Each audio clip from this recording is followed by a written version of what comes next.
Okay, thank you for joining us today. We are going to be spending some time with you going through some security concerns and more specifically focusing on taking action, things you can positively do with your organization to make some significant inroads to security concerns over the next few months.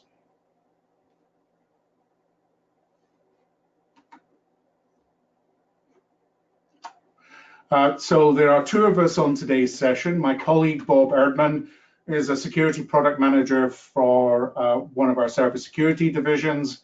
Say hello, Bob. Thank you, David. Hello, everybody. My name is Bob Erdman. I am the security product manager with Help Systems, and I'll be co-hosting with David today. And my name is David Dingwall. I'm a cybersecurity strategist, a slightly unusual title. What that actually means is I spend a lot of time talking to customers and understanding how using security products changes the way they do their business and change the way they handle things operationally. So today's session came out of actually another webinar.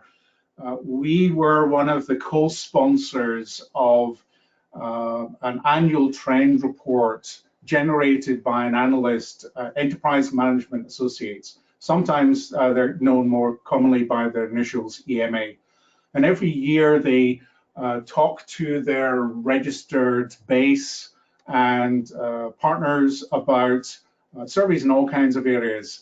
Every year they do the Megatrend report, asking basic questions about people's attitudes to security and cybersecurity.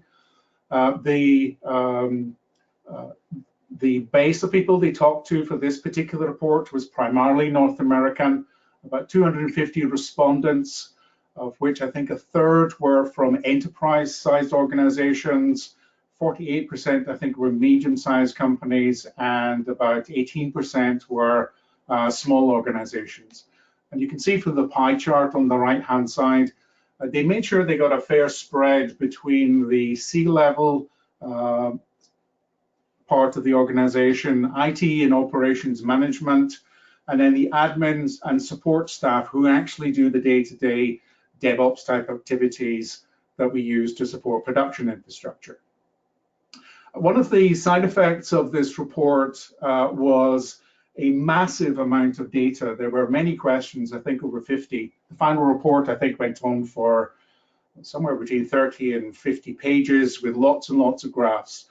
And when EMA did their own webinar, I think they spent 2 hours going through the basic data, explaining their findings. And as a co-funder for the survey, we felt there was an opportunity to take the action step, the what does it actually mean for you step, hence today's session. So we're going to pick out some of the top security concerns that seem to be actionable and explore those a little and then jump into some of the concrete actions you can take. The first one is the attitude to cloud security. And the question that they asked was who is going to be responsible for security in the event that you get breached. So of course, we as organizations have been using IT outside our own data centers for service providers for almost 60 years. But now in the public cloud, public cloud technology is 15 years old when you look at Amazon. That's quite a long time and a lot of experience. But still, the expectations about what happens when things go wrong, especially when you get breached, who can help you? There's certainly a credibility and training gap for IT and senior management and directors about who can help you get out of a hole if your organization gets breached, if that data lives in the cloud. As you can see from both versions of the answers, for service provider environment and in the public cloud, the majority of organizations felt that the provider itself is primarily responsible for security. That's an interesting situation to be in, and probably comes more so with the public cloud, where people are picking system instances and solutions from basically an online shop and telling them to start. So the expectation is you pick things up off the shelf, and that is branded by the cloud provider or the cloud provider's partners. So therefore, all the security inside must be sorted, must be operating perfectly. What's interesting when you start talking to large enterprises, they've got a pretty clear idea of why they're using, especially public clouds. They do understand that they are responsible for all the data. And the scenario I like to paint is if you take your customer database and for a commercial reason you are moving that into a public cloud instance, then of course you are responsible for that customer data. Your business can't survive without it, and your auditors are going to keep asking the same questions. So around about, somewhere between 15 and 25% of public cloud use are big enterprises, although they spin up thousands and thousands of instances. And then particular market segments where compliance reporting has been really important, an additional about 20 to 25% have had some experience of compliance across different technology stacks. So those two versions of the blue lines are basically covered. Somewhere in the region of 50% of, especially North America, all SMBs are cloud-only businesses now. They have none of their own infrastructure. They've basically been picking services and instances from the cloud shop. And because they have a hands-off attitude to infrastructure, it's not their infrastructure anymore. Perversely, they're also taking a hands-off view of their legal responsibility for the data that's being processed for them in some other location. And we as security vendors and the analysts themselves, we spend a lot of time wondering how we can communicate in a new way. So we'll talk about a couple of specific concrete things we can do in this particular space in the next section. The next is an interesting one for us as a security tool and solution vendor. And this, for you as a customer, is actually probably more relevant for your IT management team and for your procurement organization. Because survey results from EMA and many other analysts are telling us that there are just too many operational tools and far too many security tools, each with their own user experience, management experience, and interfaces for people to handle, especially in smaller organizations, medium-sized companies, and small organizations. The security team are physically people in the main, and those people are hopping around through different screens, trying to make sense of the information that's being presented to them. And in, obviously, future Nirvana, all this data will be presented in a single screen user experience with pretty graphics, but we are not there yet. For us as a vendor, the challenge is for us to provide the same management experience, the same configuration experience, and the same log and reporting experience across different tool sets in the same family from us as a vendor. And for you as a customer, deciding which tool vendors are the ones you want to create strategic relationships in the future. And coming back to your procurement teams, they are asking very hard questions about product integration and across company tool integration. So us providing data to cloud native tools, them being able to integrate to our management environment. So this is something that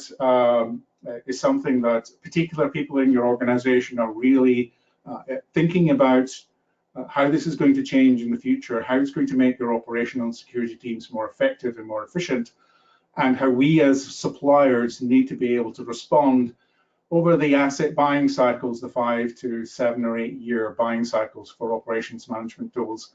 People are asking the hard questions right up front. We may have the best particular piece of technology in one particular area for one tool, but if it doesn't mesh into a larger whole that makes your operational team and security teams more effective, then very often your procurement department will tell you, no, we're not buying from that particular vendor. So it's something you need to, if you're on the security management side, or more importantly on the front lines, If a decision is made for a tool not to be chosen, it's areas like this where we as vendors are being squeezed to have a more coherent and effective story going forward. The same is true for interfaces between tools. The interfaces are going up, but often the security of those interfaces are marginal or questionable. We find security audits of products themselves are usually pretty good. The security of interfaces often needs improvement going forward. So that's another question when products are evaluated. They're not just looking at the tool itself, they're looking at its external connections and how secure they are. So that's a challenge for us as a vendor and challenge for the strategic part of your company when they're making choices of which tools and which vendors to move forward with. Next, the next biggest headache that's something that we can act on is alert fatigue. So security alerts are generated by all kinds of layers in your IT topology, up to the application and all the way down to switches and routers. The reports from this survey are telling us, A, there are too many alerts in total, but also that far too many of the alerts are marked as business or operationally critical, more than 90 to 95%. This is something that has been growing as a meme in the security space now for about 8 or 9 years. And now suppliers like OutSystems and others are starting to make changes to their event management solutions, their SIEM solutions, SIEM solutions, where categorization of the alerts coming from particular bits of software and IT infrastructure can be modified or changed that makes sense for how you actually operate your business and run your DevOps environment. Again, we'll pick this up shortly. And then the next one is endpoint protection. Now, of course, we've all been installing software on the devices towards the people-facing side of our organizations for decades now. So antivirus software, locking down configuration management, and other tools in those spaces has been hugely important. And obviously, you see a lot of the public-facing side of that when we're talking about antivirus attacks, ransomware attacks, malware attacks. In another presentation, in another session, Bob can talk to you about this for hours and hours and about how things are changing. But in summary, the interesting point is not so much the user-facing endpoints, but the other endpoints, those embedded in your data center, your core networking equipment, the servers where your production and customer data actually resides. In the past, if it was your data center, you felt it was more secure. But now that chunks of production data are moving out into the cloud, it's really important that the server and network infrastructure endpoints themselves have the same level of assurance protection, antivirus protection that have been out in the field for years. This is something that's quite a difficult metaphor change for IT operations staff to get their head around. Why do we have to do antivirus checking on our servers? It's something that is quite a conceptual change. We have to do a lot of education, but this is something you can start acting on pretty much straight away.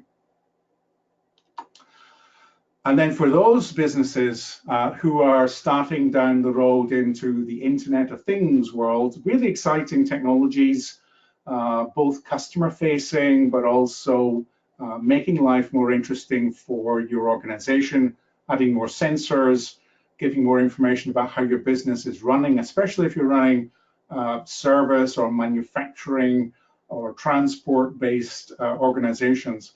The question here asked was how concerned you are about security and the threat levels of Internet of Things devices. I think you'll find that your IT staff themselves are quite educated. They see the horror stories from first and second generation IoT devices, and they want to see change here. So if you start from moderate to high to very high to extreme, it's something like 80% of your organization are already very aware that the IoT journey needs to have a major security component as you're building these projects and as you're building out. The running away with excitement to get all these sensors installed is great, but you need to make sure that the whole infrastructure you're building is secure. Again, it's something we'll pick up in detail in the next section of today's session.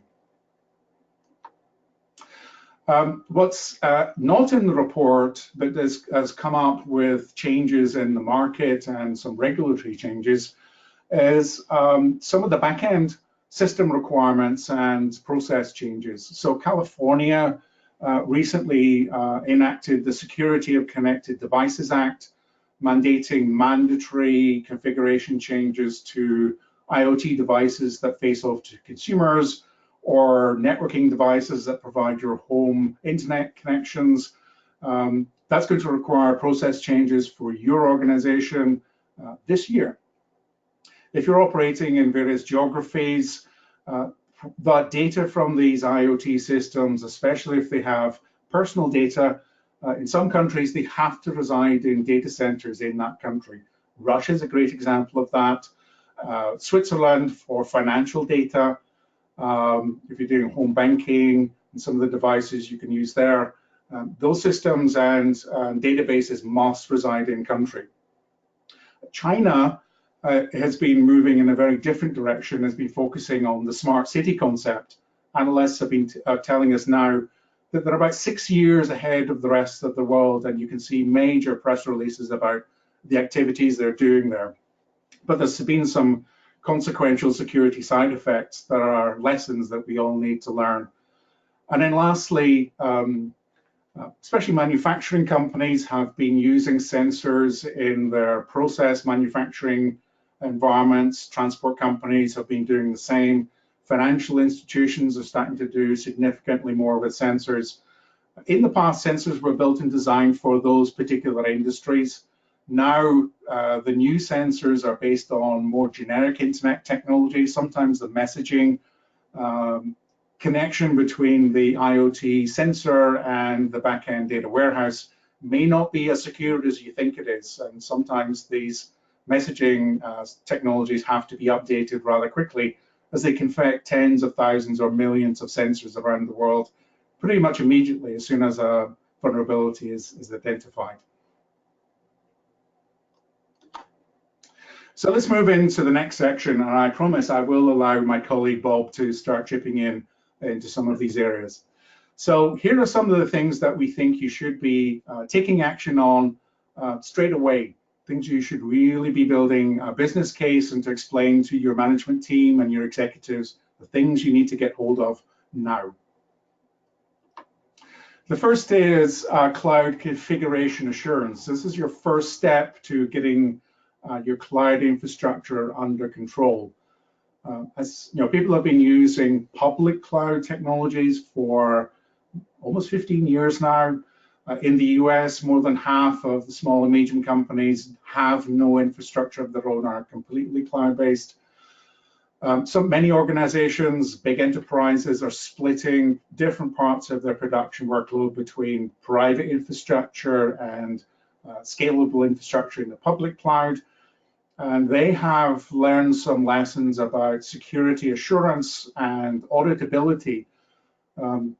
The small example I have, if you have a customer database and that for commercial reasons is now moving into, say, an Amazon cloud because it's going to be significantly more cost effective, then that security policy you had when that database was living inside your organization and the legal responsibility for the management, the storage, and the transformation of that data, those legal and audit requirements stay exactly the same if it moves to a public cloud. So you need to be able to have tools that can configure systems appropriately.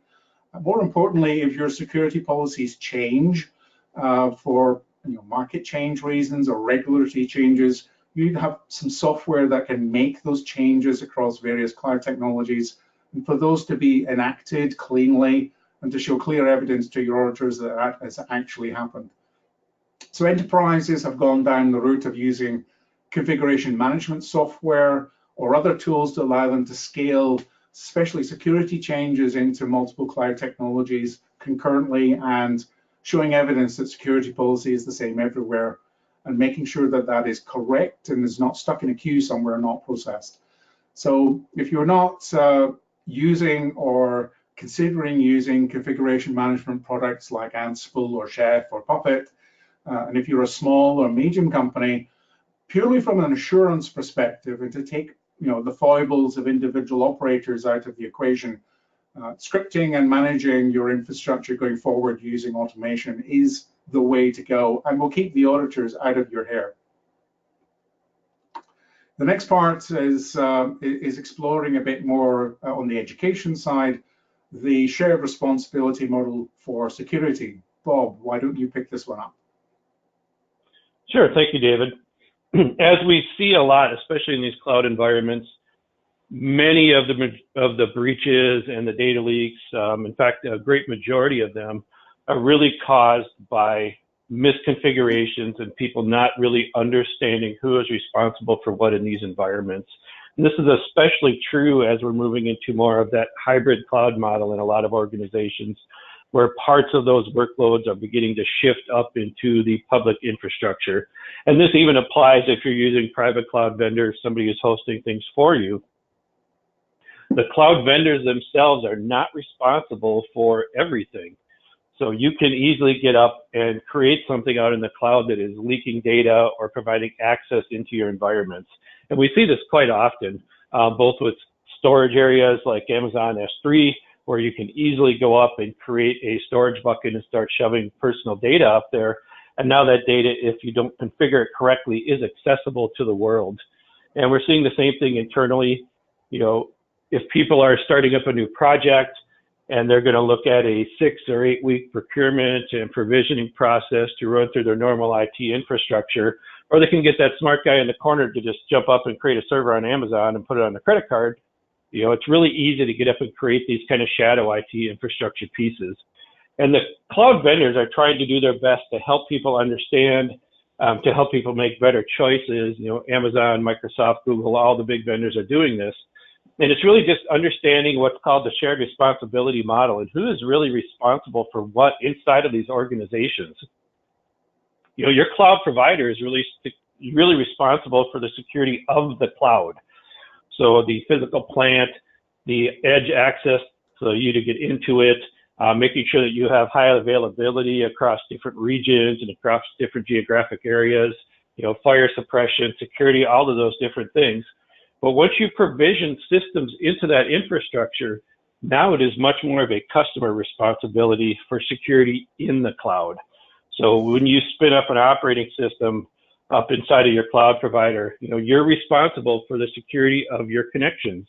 Who is allowed to access it? What are they allowed to do? You have to make sure that the systems are staying patched, just like you would if you were on a physical environment, making sure that you have proper encryption of your data, making sure that you're properly configuring all your security controls and validating that they match the correct security posture for you. So a large part of what has to happen up there is actually, the responsibility of the people that are using that infrastructure. And that will shift a bit depending on what type of cloud infrastructure you're using. Infrastructure as a service, where you are spinning up systems and you're making use of those yourself, that is mostly on you as a consumer to validate that you have proper security of those parts and pieces. As you move more to like a software of a service model, where you're provisioning into somebody like maybe a Salesforce connection, then the vendor is much more responsibility there, because you're just getting an access into their systems. And in that case, you really want to take a look at, what are the security controls of that vendor that you're going to use, and make sure that they are matching with the security controls that you want on your project and on your data. Thank you, David. Okay. So Bob, you're going to pick up on some thoughts and discussions about SIEM solutions and where things are going over the last year or so. Certainly, and this dovetails back into those earlier slides that you had about the number of consoles inside of these environments and the way alert fatigue is starting to overwhelm a lot of organizations. As we look to how many different tools and tool sets are available in a lot of enterprise and even smaller organizations, it becomes a lot to manage.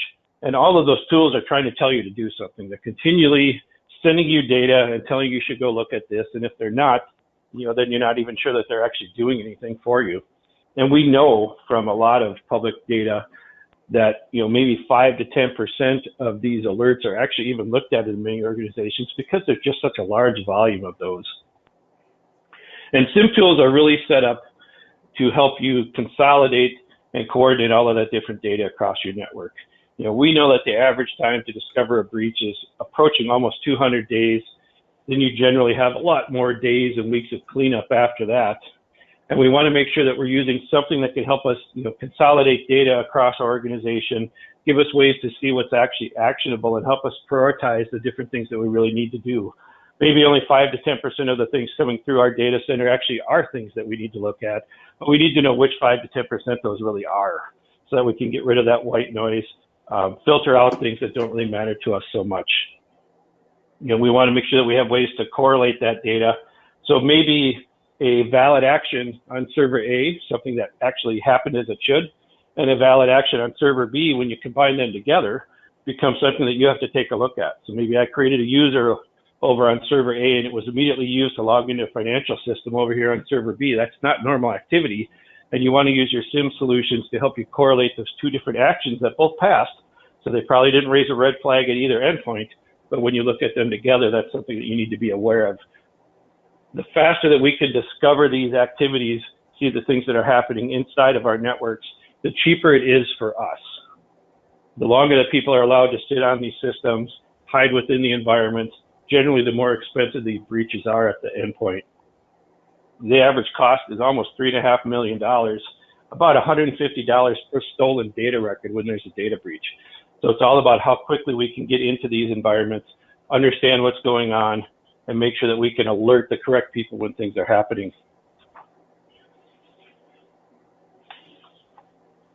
Thank you, David. Okay, so I'm going to pick up on the endpoint discussion that we had a bit earlier. As I mentioned, a lot of the focus has been on devices towards the outer edge of your organization's infrastructure, and that now we need to refocus on traditionally what lived inside your secure data center.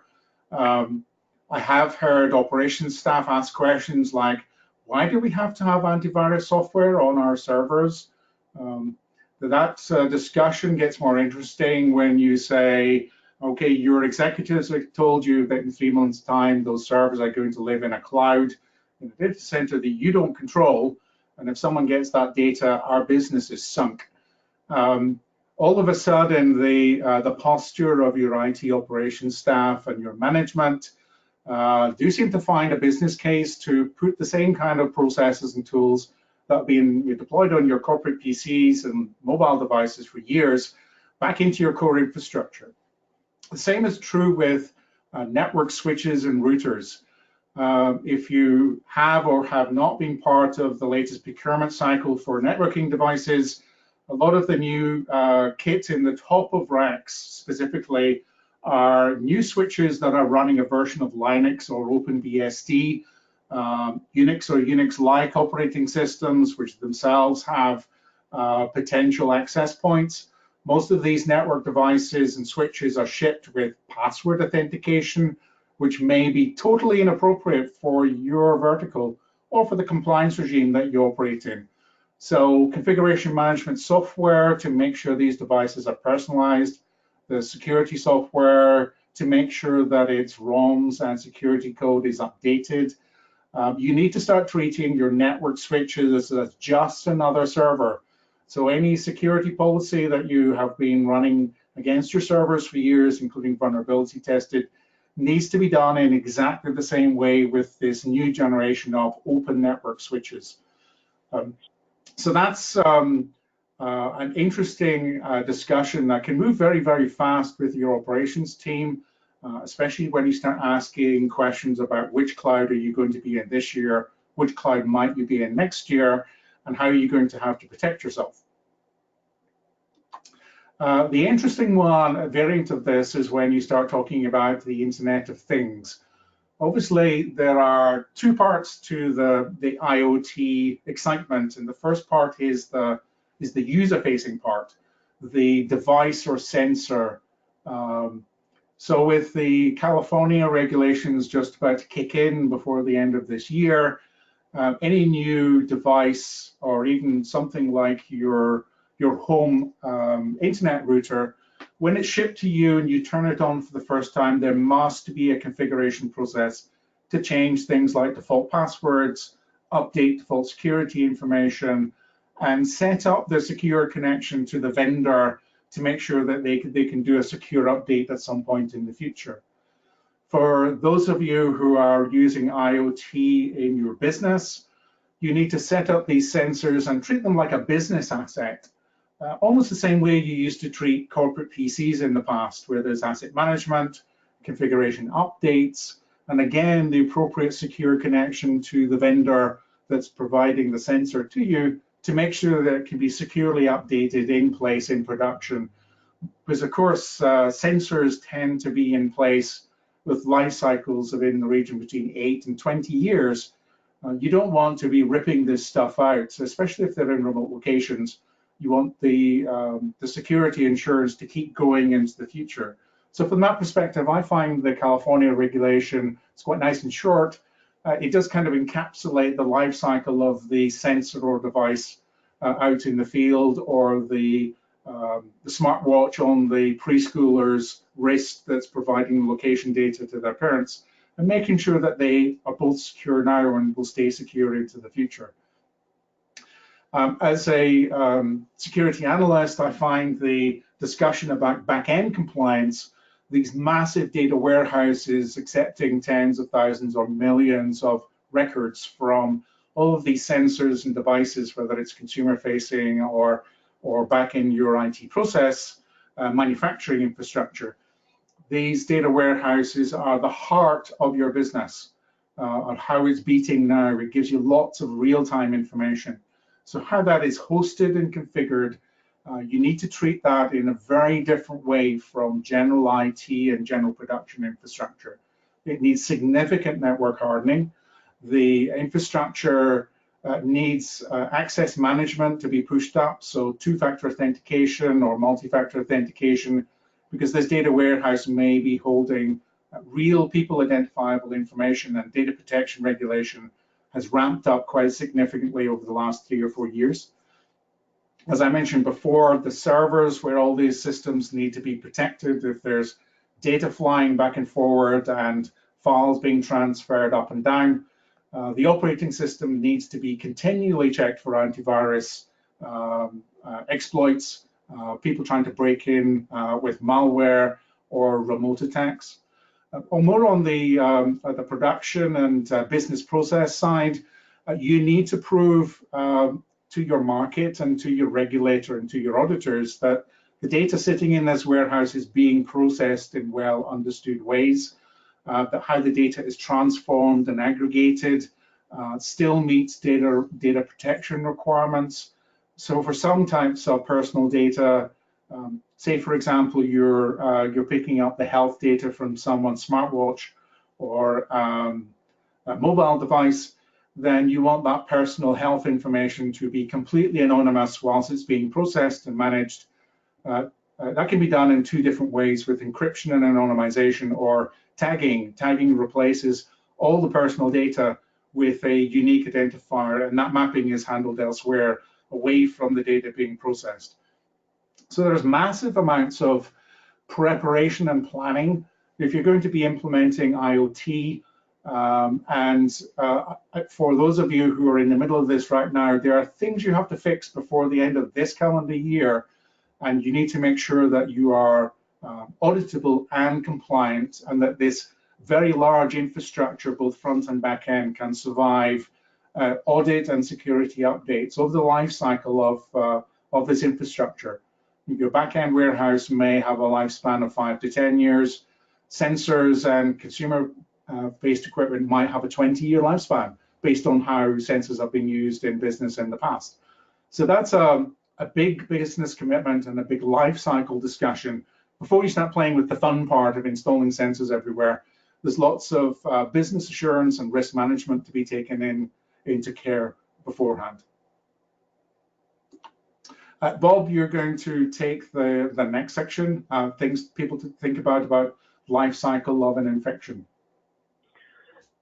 Yes, thank you, David. We do like to talk about this in these discussions because a lot of times people aren't really familiar with how some of these breaches are actually happening. And it's not just a guy down in his basement anymore, like the old, how everybody kind of thinks of the old hackers in the older days. These are dedicated teams. They're very well organized and they're very specialized in what they do. And this is one example, a fairly common one. There are other ways and other examples, of course, but it really usually starts out with a malware author actually writing some kind of attack code. So they're going to get up and they're going to build some kind of a breach and some kind of a breach code. And they're going to generally pass that off to somebody who gets paid per installation. This pay per installer is going to go out and try and get this malware onto different machines that they're going to attempt to then essentially manage for the rest of their team. And then they're going to pass those infected machines off to somebody. And this is our first big line of defense, left of those red lines. This is our prevention piece, our network firewalls, our intrusion detection and prevention systems. If they get through those, then our antivirus systems and our sandboxes to make sure that we can try and stop that code before it can get onto our systems. And a lot of times we do a pretty good job, but we all know it only has to happen once. And it happens once quite often, as we see in the news on a continual basis. Many times that's getting back to those configuration issues where you think that some of these machines and systems that you have to check, they may have hundreds of different variables that you need to check inside of each one of them. So you times that by 100 or maybe 1,000 systems or even 10,000, it gets to be an enormous amount of work. And if you're trying to do that manually, it's very hard to keep track of all these vulnerability paths and the different vectors that people can use to get in. And once they pass that off to more of that cyber broker role, they're really going to take a look at what machines do they have access to and divide those essentially into groups of what they are, of where they are, what kind of access they have. And they'll update that malware then. They're going to make it morph a little bit. And they're going to get the specific malware on that's going to be favored by the threat actor groups that they're going to pass these machines off to. So once they've made that breach, they're going to pivot. And they're going to turn and they're going to change what's happening and they're going to pass that data off. And he's going to sell those machines to those different threat actors then. So they're going to sell them access to your systems or to your network devices. There's sites on the web you can go to right now yourself, plug in your own company name or your range of IPs and see if you can actually buy accesses to some of these same systems. They usually sell it back to you cheaper than they'll sell it to somebody else. You can take them offline, but they'll definitely sell them. They aren't just going to give you the keys back. And once they upload that malware to the latest versions that those different people want with their favorite code, they're going to try to expand their reach into those networks, and they're going to gather information, and they're going to pivot and move sideways and try and exfiltrate whatever they can. And a lot of times they'll leave things like ransomware dormant on these different systems, and they'll be waiting for some kind of command to come down and actually activate that. And then they can flip that switch once they've gathered the information they want. They've gotten into your crown jewels, gotten to the most expensive systems that they think they could get into. They can flip that switch, and that's when all the things start to happen that are really, really damaging to your environments beyond just the data that they've stolen, where they're actually taking your business down. Recently, we saw those issues with Norsk. We saw it with the big WannaCry infections. A lot of those things, again, patching. People had not patched for things that had already been fixed by the vendors. And that happens a lot because people don't want to take the downtime. They're going to deal with it later. Maybe somebody forgot to apply a patch on a certain system. These threat actors will spend a lot of time in reconnaissance. They will find where the vulnerabilities are, and then they'll go in and try and exploit those vulnerabilities to get into these different networks and systems.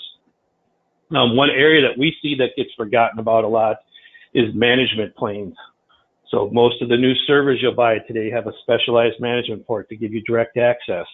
Your UPSs are going to have management ports and web interfaces. A lot of those, what used to be thought of as fairly dumb infrastructure type blocks inside of these data centers, nobody wants to get up and walk down into the big data mall anymore. They want to be able to do it from their desk. So all of these different systems have built out management planes and web consoles. You have to patch those just like you have to patch anything else. And it may be firmware updates. Sometimes you can't even update the firmware, and you actually have to get a different device to have a better security posture, as David spoke to earlier. Your IoT security camera or your overhead Wi-Fi, you may not be able to fix it. You may just have to replace it if you're going to have some of these kind of issues happening. And all of those different areas are ways to get into your network. So we need to make sure that we're protecting all of those different points. The same thing happens with the rogue IT that we see spin up all the time. Somebody puts in a new printer over in the back corner of their cube. That printer's now got a Wi-Fi control on it so that you can print from your phone. It happens quite often, and that the Wi-Fi is now another open spot into your network. Or somebody splits up an access point in an area because they don't think they have good coverage for their laptop when they're walking around. If IT is not involved in that, now you may suddenly be leaving an easily accessible edge point into your network again. And then once they're in, they're going to move wide and they're going to take as much data and do as much damage as they can. So in these types of scenarios, what we really want to do is to be able to detect that traffic. So if we've gotten past our firewalls, we've gotten past our intrusion detection, somehow they got past our endpoints, our AV and edge point detection didn't recognize what this thing was, and they were able to pop through. Maybe they're living off the land and not really trying to use malware anymore. They're trying to use PowerShell and SSH tools and things like that to fly under the radar. We actually have to be able to see that communication happening now. So we want to see what those actors are doing, what type of command and control they're going to, how they're talking back and forth. And for that, we'll generally use some kind of a passive network device that'll sit up on the network and not really live on an endpoint. So we don't want to live on what may be a compromised device. We want to live on a span port or a mirror, watch that data traffic, and after a few packets from any device on the network going out to some type of command and control infrastructure that's recognized, then we can detect that that device is compromised and shut that data off and let you do a quicker cleanup on that. Again, we really want to bring that dwell time down to as little as possible, because the faster we find these things, the cheaper it is to take care of them and clean them up. Thank you, David.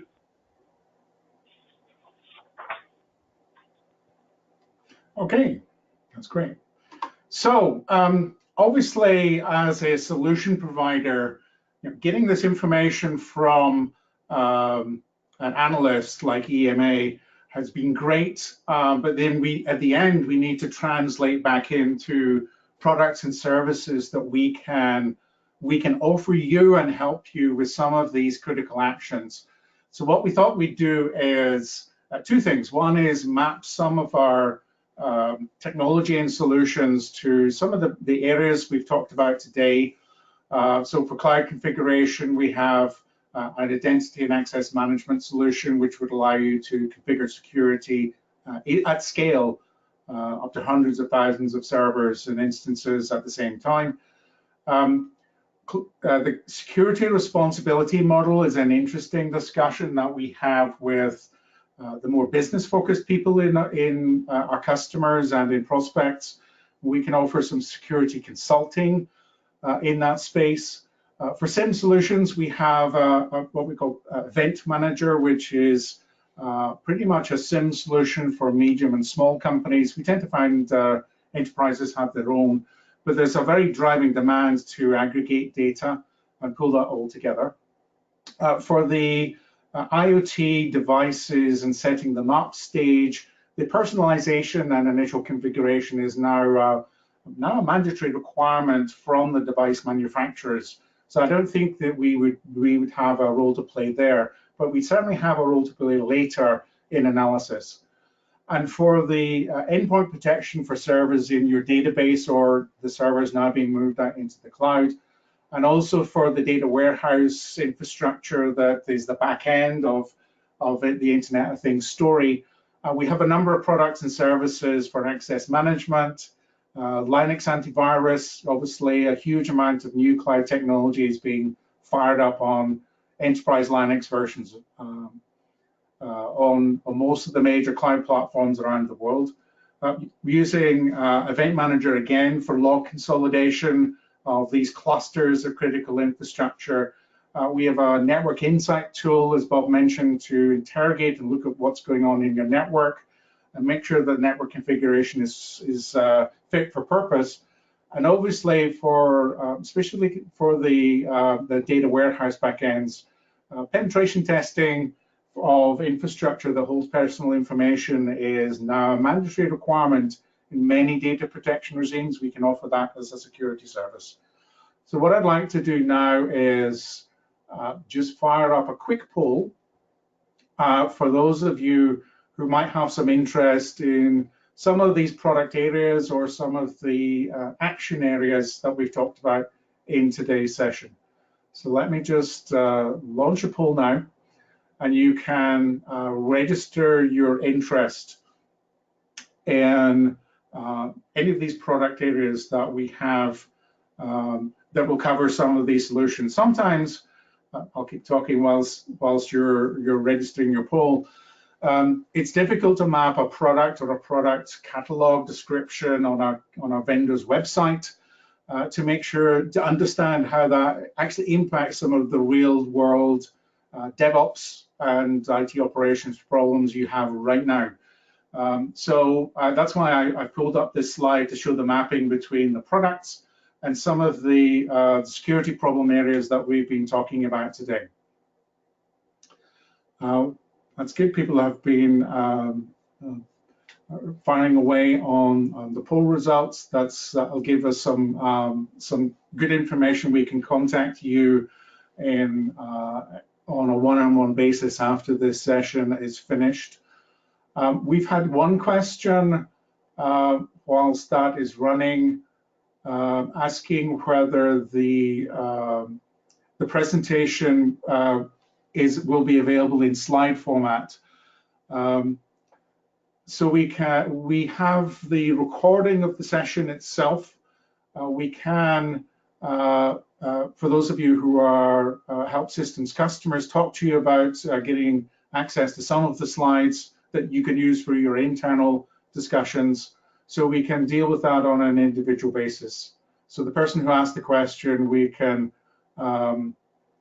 contact you on a one-to-one basis and talk about sharing some of the slideware in PowerPoint format going forward. Okay, it looks like people have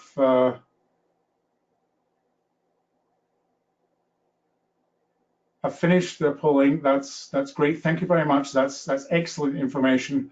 We'll contact you for those of you who've polled in particular product areas after the session is finished. That's great. Thank you. In summary, there's some quite strong interest in security consulting. That's obviously for the guided consulting for management executives to talk through the security model in the cloud services and our penetration services. We have some interest for the antivirus products on Linux servers and for the identity and access management solutions. And I'm sure we'll get some more responses over the next few minutes as well. So we'll make sure we contact you after today's session is finished. And for those of you who are looking at the recording of this webinar and not the live version that I'm talking to at the moment, again, you can contact us if you're a Help Systems customer through our usual customer contact, and they can route you to the appropriate department and make sure you get the information you need.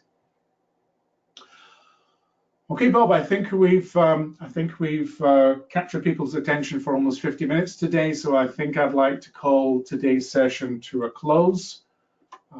Thank you, everybody, for your time. I think it's been valuable taking the email data and not showing the 50 pages worth of graphs, but to actually talk about things you can actually do.